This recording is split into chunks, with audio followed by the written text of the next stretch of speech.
प्यारे विद्यार्थियों, भारत में स्थानीय शासन विषय के अंतर्गत हम ग्रामीण और नगरीय स्थानीय शासन के बारे में अध्ययन कर रहे हैं। ग्रामीण स्थानीय शासन के बारे में हम अध्ययन कर चुके हैं। हमारा अध्ययन नगरीय स्थानीय शासन के बारे में जारी है। नगरीय स्थानीय शासन में आज हम नगर निगम के बारे में अध्ययन करेंगे। नगर निगम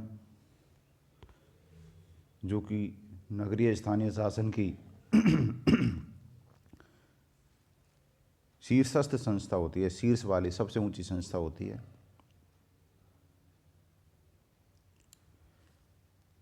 और वो शीर्षस्थ संस्था है, इसका तात्पर्य यह होता है कि नगर पालिका और नगर परिषद की तुलना में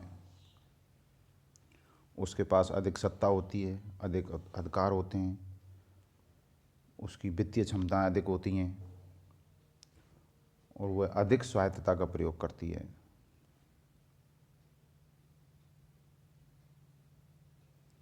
वैसे निगम शब्द के दो अर्थ होते हैं। पहला अर्थ होता है निगम शब्द एक पूर्ण निकाय के रूप में, पूरी बॉडी जिसमें विचारात्मक और कार्यकारी दोनों पक्ष सम्मिलित हो जाते हैं। और दूसरा अर्थ होता है केवल परिषद। इस अध्याय में हम निगम शब्द का पहले अर्थ में प्रयुक्त किया गया भावार्थी पढ़ेंगे। अर्थात वो एक कार्यकारी बॉडी भी है, कार्य करने वाली संस्था भी है और समस्याओं पर विचार करने वाली संस्था भी है। नगर निगम नगरीय स्थानीय शासन का शीर्षस्थ निकाय होती है। शीर्षस्थ शब्द है ये, निकाय होती है। उसके शीर्षस्थ होने का अर्थ यह है कि वह अन्य प्रकार के नगरीय शासनों से अधिक सत्ता का उपयोग करती है, अन्य नगर निकायों की तुलना में अधिक स्वायत्तता का उपयोग करती है। नगर निगम की स्थापना राज्य के विधानमंडल द्वारा पारित विशेष अधिनियम के अंतर्गत की जाती है। भारत में नगरीय स्थानीय शासन का संगठन ग्रामीण स्थानीय शासन की भांति सोपानात्मक नहीं है। सोपानात्मक का मतलब यह है क्रमानुसार, एक के ऊपर एक, पद सोपान व्यवस्था के अनुसार। वहाँ अधिकार और दायित्व के मात्रा में सत्ताएं, वो संस्थाएं एक के ऊपर एक स्थापित होती हैं।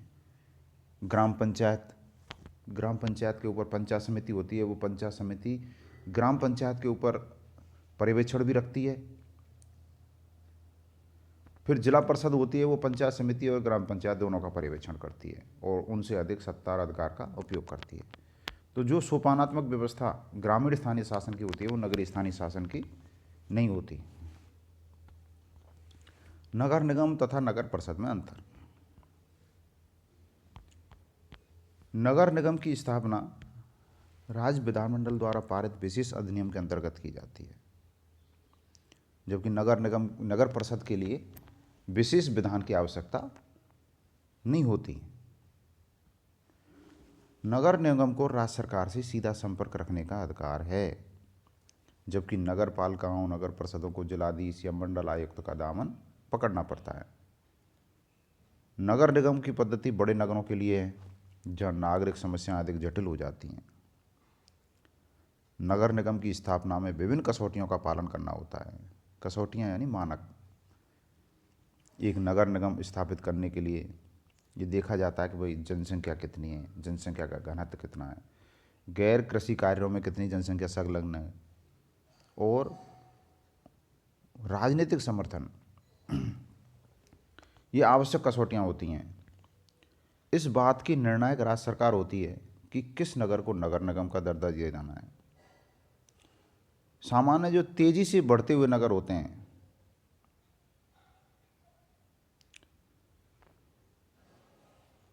और जहाँ पर लोकमत निरंतर नगर निगम की मांग करता है, उसे राज्य सरकार नगर निगम का दर्जा देने के लिए तैयार हो जाती है। नगर निगम की स्थापना के निर्धारक तत्व। हमने जो अभी बात की कि नगर निगम की स्थापना की क्या कसौटियाँ हैं, उनको क्रमानुसार इस प्रकार भी बताया जा सकता है। घना बसा हुआ क्षेत्र हो, नगर पालिका का विद्यमान विकास, ये टाइपिंग मिस्टेक है, नगर पालिका का विद्यमान विकास यानी वर्तमान में नगर पालिका कितनी विकसित है और उसके भावी विकास की गुंजाइश। नगर पालिका की वित्तीय स्थिति, वर्तमान में उसकी वित्तीय स्थिति क्या है और भविष्य में उसकी संभावित वित्तीय स्थिति क्या हो सकती है। जनता की बढ़े हुए करों को वहन करने की क्षमता और इच्छा। और निगम के पक्ष में लोकमत, अगर किसी नगर विशेष की जनता चाहती है कि वह नगर निगम होना चाहिए, घना बसा हुआ क्षेत्र है, आबादी बसी हुई है, एक जो जनसंख्या का घनत्व होना चाहिए वो है, गैर कृषि कार्यों में वहाँ की जनसंख्या कितनी लगी हुई है, वो मानक निर्धारित अगर पालन किए जा रहे हैं, नगर निगम बनाने पर जो करों की दर बढ़ेगी क्या जनता उनको सहन कर सकती है, अगर ये सारे मानक पूरे होते हैं तो उस नगर में नगर निगम की स्थापना की जा सकती है। नगर निगम के सामान्य लक्षण। कोई भी नगर निगम, इसे नगर निगम पढ़ें, कोई भी नगर निगम विधानमंडल द्वारा पारित अधिनियम के परिणाम स्वरूप ही स्थापित किया जाता है। नगरीय शासन का निगमात्मक रूप सामान्यतः विचारात्मक और कार्यकारी कामों के पृथक्करण पर आधारित होता है। अर्थात जो नगर निगम की परिषद होती है वो समस्याओं पर विचार करती है और म्युनिसिपल कमिश्नर वह कार्यकारी अधिकारी होता है, दोनों अलग अलग होते हैं। निगम अध्यक्ष निगम का प्रमुख होता है। राज्य सरकार नियंत्रण एवं परीक्षण की शक्तियां अपने हाथों में बनाए रखती है। अर्थात भले ही नगर निगम नगरीय निकायों की शीर्षस्थ संस्था है लेकिन राज्य सरकार उस पर नियंत्रण बना रहता है, यहाँ तक कि वह निगम को भंग करके प्रशासन को अपने हाथों में ले सकती है। नगर निगम के कार्य।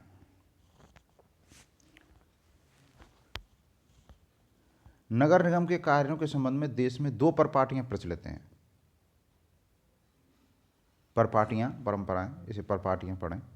दो परपाटियां प्रचलित हैं। पहली परपाटी के अनुसार नगर निगम को शासित करने वाली संविधि में उसके कार्यों का उल्लेख कर दिया जाता है। जिस विधान या अधिनियम के तहत नगर निगम बनाए उस अधिनियम में लिख दिया जाता है कि उस नगर निगम के संबंधित नगर निगम के क्या कार्य होंगे। दूसरा तरीका यह है कि राज्य सरकार नगर निगम के ऊपर अधिकाधिक उत्तरदायित्व को सौंप देती है, अधिकाधिक, ज़्यादा से ज़्यादा उत्तरदायित्व सौंप देती है। तो पहले प्रकार का जो तरीका है कि संविधि में या विधि में ही कार्यों का उल्लेख कर दिया जाता है, तो संविधि में सामान्यतः दो प्रकार के कार्यों का उल्लेख किया जाता है, अनिवार्य कार्य और ऐच्छिक कार्य। अनिवार्य कार्य जो नगर निगम को करने ही होते हैं और ऐच्छिक कार्य नगर निगम तब करता है यदि उसके पास इतनी वित्तीय क्षमता है कि वो उन कार्यों को कर सकती है।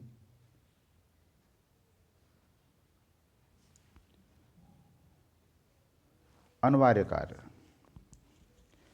अनिवार्य कार्यों में जैसे शुद्ध जल का प्रबंध करना, पेयजल, बिजली का प्रबंध करना, सड़क परिवहन सेवाएं, जो बड़े नगर निगम होते हैं वो जैसे सिटी बसों का संचालन करते हैं, सार्वजनिक मार्गों का निर्माण, रोड बनाना, उनका अनुरक्षण, नामांकन और संख्यांकन, उनकी देखभाल, उनका नामांकन करना और उनका संख्यांकन करना, नाम भी रखे जाते हैं रोडों के और रोडों को नंबरिंग भी दी जाती है। सार्वजनिक मार्गों तथा सार्वजनिक स्थानों की सफाई एवं प्रकाश की व्यवस्था, नालियाँ, जल निकासी व्यवस्था, सार्वजनिक शौचालयों का निर्माण तथा रखरखाव, गंदगी तथा कूड़ा करकट की सफाई, उसको हटाना तथा उसका निपटान करना, खतरनाक इमारतों को हटाना, सार्वजनिक स्थानों से अवरोधों को हटाना, चिकित्सालय, प्रसूति गृह, एवं बाल कल्याण केंद्रों की स्थापना तथा अनुरक्षण, खतरनाक रोगों की रोकथाम एवं नियंत्रण के उपाय, टीके लगवाना, जन्म तथा मरण का लेखा जोखा रखना, मृतक क्रिया के लिए स्थानों का प्रबंध करना, जैसे शमशान घाट हैं या कब्रिस्तान हैं, शवदाह हैं, प्राथमिक शिक्षा का प्रावधान, अग्निशमन दल की व्यवस्था, निगम प्रशासन के वार्षिक प्रतिवेदनों और नक्शों का प्रकाशन। ये व्यवस्थाएं अनिवार्य कार्यों के अंतर्गत आती हैं। ऐच्छिक कार्य, ऐच्छिक कार्यों में अगर नगर निगम के पास इतने वित्तीय संसाधन है कि अनिवार्य कार्यों को करने के बाद उसके पास वित्त शेष है, उसके पास समय है, संसाधन है, तो नगर निगम इनमें से जो ऐच्छिक कार्य बताए गए हैं इनको संपादित करता है। जैसे सार्वजनिक पार्कों, उद्यानों, पुस्तकालयों, संग्रहालयों, नाट्यशालाओं, अखाड़ों तथा क्रीड़ा स्थलों का निर्माण, सार्वजनिक भवनों का निर्माण, सड़क किनारे वृक्षारोपण, उनकी देखभाल, गरीबों तथा अपाहिजों की सहायता, लावारिस कुत्तों, बंदरों और सुअरों का बंदीकरण अर्थात उनको पकड़ना, जनता के लिए संगीत का प्रबंध, जो पब्लिक पार्क्स होते हैं या कुछ ऐसी जगह होती हैं जहाँ लोग सैर सपाटे के लिए निकलते हैं, घूमने के लिए निकलते हैं मॉर्निंग या इवनिंग के समय, तो वहाँ संगीत का प्रबंध करना, विशिष्ट अतिथियों का स्वागत, अगर नगर में कोई विशिष्ट अतिथि आ रहा है तो उसका स्वागत, विवाहों का पंजीकरण, इमारतों एवं भूमि का सर्वेक्षण, मेले एवं प्रदर्शनियों का आयोजन, इसे प्रदर्शनी पढ़ें, एग्जीबिशन। नगर निगम की आय के साधन। नगर निगम की आय के साधन दो प्रकार के होते हैं। पहले साधन होते हैं कि नगर निगम द्वारा कर लगाए जाएं और उनसे आय प्राप्त की जाए, और दूसरे साधन होते हैं करेत्तर राजस्व, यानी करों के अतिरिक्त राजस्व, जैसे कुछ शुल्क, जुर्माना लगा के या राज्य सरकार से अनुदान प्राप्त करके या ऋण लेकर, इस प्रकार से करेत्तर राजस्व होती है। तो करों से राजस्व, कौन कौन से कर लगाए जा सकते हैं नगर निगम के द्वारा? संपत्ति कर, आपकी संपत्ति पर कर, वाहनों पर कर, पशुओं पर कर, भवनों पर कर, नाट्यशालाओं पर कर, विज्ञापनों पर कर, व्यावसायिक कर, व्यावसायिक कर में जो विज्ञापन कर पर कर है, वो विज्ञापन शहरी क्षेत्र में जो विज्ञापन होर्डिंग्स वगैरह लगाए जाते हैं उन पर कर है। समाचार पत्रों में जो विज्ञापन आते हैं उन पर नगर निगम कर नहीं लगा सकती, ये टाइपिंग मिस्टेक है। विज्ञापनों पर कर, समाचार पत्रों को छोड़कर। व्यवसायिक कर, शिक्षा कर, मनोरंजन कर, बिजली की खपत और बिक्री पर कर, विकास और सुधार कार्य के संपादन में नगरीय भूमि के बढ़े हुए मूल्य पर उन्नति कर, और अचल संपत्ति के हस्तांतरण पर कर। करेत्तर राजस्व यानी करों के अलावा जो आय होती है वो शुल्क, जुर्माना और सरकार से प्राप्त अनुदान के रूप में होती है। राजस्व के असाधारण साधन, इनके अतिरिक्त जो हैं, जैसे ऋण लिया जाए, प्रतिपूर्ति या क्षतिपूर्ति के रूप में कोई राशि प्राप्त हो, या पूंजी के रूप में प्राप्त धन, और पूंजीगत निर्माण कार्यों के लिए प्राप्त अनुदान, ये निगम की आय के साधन हैं। अब नगर निगम के संगठनात्मक ढांचे के बारे में वर्णन करें तो नगर निगम के ढांचे में पहला भाग होता है परिषद। परिषद नगर निगम की स्थानीय विधानसभा होती है। वह जनता की इच्छा को मुखरित करती है, और परिषद के सदस्य पार्षद कहलाते हैं, अर्थात परिषद पार्षदों से मिलकर बनती है। ये पार्षद वयस्क मताधिकार के आधार पर चुने जाते हैं। चुनाव के लिए नगर क्षेत्र को उतने वार्डों में विभाजित कर लेते हैं जितने स्थान परिषद में होते हैं। जैसे किसी परिषद में 100 स्थान है तो पूरे नगर क्षेत्र को 100 वार्डों में विभाजित कर लेते हैं। वहाँ प्रत्यक्ष निर्वाचन के आधार पर वयस्क मताधिकार के आधार पर गुप्त मतदान के जरिए इनको चुना जाता है। एक वार्ड से एक पार्षद चुना जाता है। निर्वाचित होने के बाद ये पार्षद परिषद के सदस्य बन जाते हैं और अपने क्षेत्र की समस्याओं को परिषद की बैठकों में उठाते हैं। निगमाध्यक्ष, इनको मेयर या महापौर भी कहते हैं। ये नगर निगम का दूसरे भाग के रूप में इनका अध्ययन किया जा सकता है, जैसे पहला भाग परिषद, दूसरा मेयर, तीसरा म्युनिसिपल कमिश्नर। तो मेयर नगर का प्रथम नागरिक होता है। वह परिषद की बैठकों का सभापतित्व करता है, यानी अध्यक्षता करता है। उसका निर्वाचन पार्षद अपने में से करते हैं। ये पद्धति बदलती रहती है। राजस्थान में एक बार मेयर का चुनाव सीधे भी करवाया जा चुका है और अब अप्रत्यक्ष रूप से करवाया जाता है। जो नगर निगम के जो पार्षद हैं, वो पार्षद अपने में से किसी एक व्यक्ति को नगर निगम के मेयर के रूप में चुन लेते हैं। मेयर का परिषद के कार्यालय पर प्रशासनिक नियंत्रण होता है। वह संकट की स्थिति में किसी काम को करने या रोकने का आदेश दे सकता है। वह आवश्यकता पड़ने पर परिषद की विशेष बैठकें बुला सकता है और निगम तथा राज्य सरकार के मध्य वह पत्र व्यवहार का माध्यम होता है। उसी के माध्यम से पत्राचार होता है राज्य सरकार से। समितियां,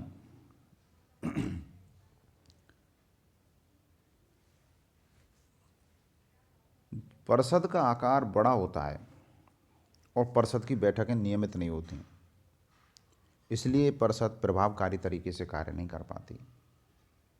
अतः विभिन्न मामलों की देखभाल करने के लिए दिन प्रतिदिन के नागरिक प्रशासन पर निगाह रखने की जिम्मेदारी स्थायी समिति के पास आ जाती है। परिषद द्वारा दो प्रकार की समितियां नियुक्त की जाती हैं, सांविधिक समितियां और असांविधिक समितियां।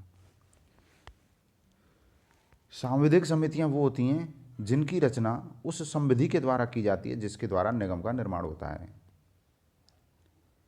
ये मार्गदर्शन समिति के रूप में भी कार्य करती हैं और ये परिषद से स्वतंत्र रहकर कार्य करती हैं। सांविधिक समितियों को स्थायी समितियां भी बोलते हैं, क्योंकि ये निगम के जैसे कार्यकाल 5 वर्ष का है तो पूरे 5 वर्ष तक कार्य करती हैं। स्थायी समिति के अध्यक्ष का पद मेयर के पद के तुरंत बाद आता है और स्थायी समिति परिषद एवं नगरपाल के मध्य की कड़ी होती है।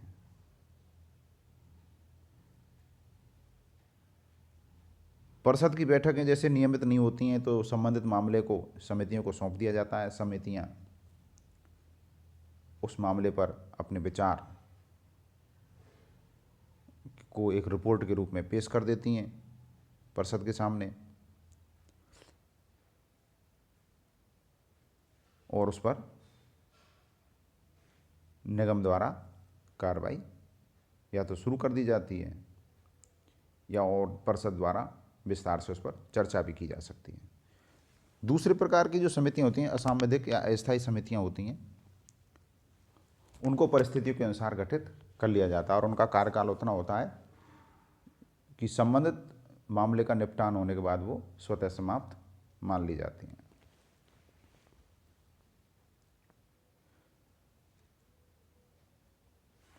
नगरपाल या म्युनिसिपल कमिश्नर।